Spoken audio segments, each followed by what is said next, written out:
Perkenalkan, saya Ahmad Akbar Julian, absen 2 dari kelas TKJA. Perkenalkan, saya Nakaloman Keterangan Pribadi, absen 26. Perkenalkan, nama saya Pandu Haidar, absen 24. Saya Muhammad Rendianto, absen 20.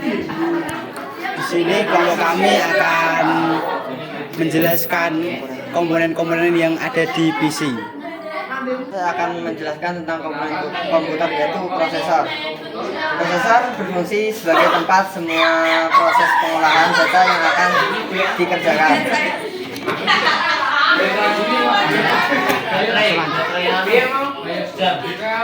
Selanjutnya VGA card. VGA card berfungsi untuk mengeluarkan output grafis gambar untuk ditampilkan pada layar monitor. Selanjutnya ada power supply. Power supply berfungsi untuk menyuplai daya ke perangkat-perangkat yang ada di dalam casing komputer. Dan selanjutnya ada RAM. Berfungsi sebagai tempat penyimpanan data yang diperlukan prosesor komputer untuk menjalankan aplikasi dan membuka file Anda. Selanjutnya ada DVD ROM.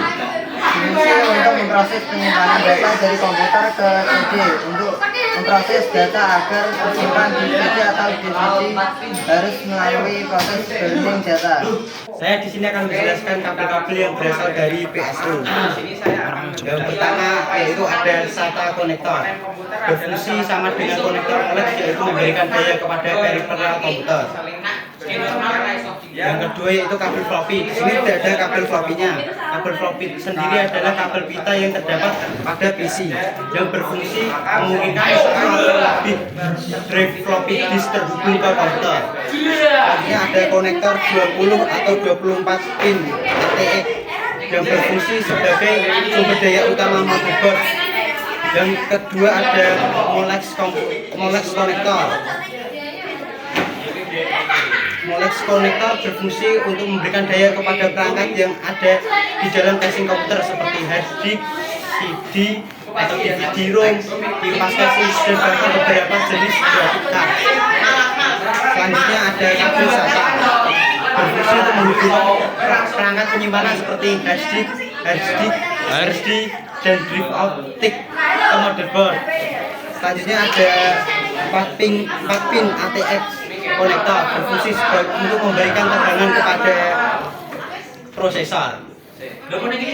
Saya akan melanjutkan menjelaskan tentang komponen komputer, yaitu satu motherboard, yaitu berfungsi sebagai pengatur dan koordinasi antara semua komponen yang membentuk sistem komputer. Yang kedua ada slot memori RAM yang berfungsi untuk tempat menempatkan RAM.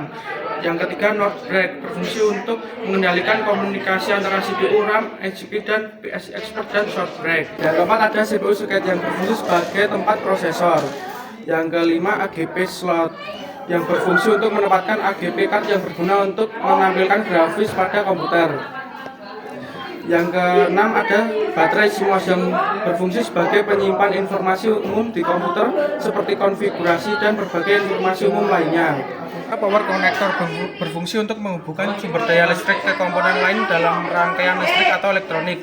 Selanjutnya ada slot PS2 yang berfungsi untuk menghubungkan keyboard dan mouse pada jenis komputer lama. Yang setelahnya tadi ini ada kabel port LAN, ini port LAN-nya. Terus ini ada kabel USB, berfungsi untuk menghubungkan berbagai macam perangkat itu tadi. Terus ada lagi audio line, ini audio line tuh seperti ini bentuknya.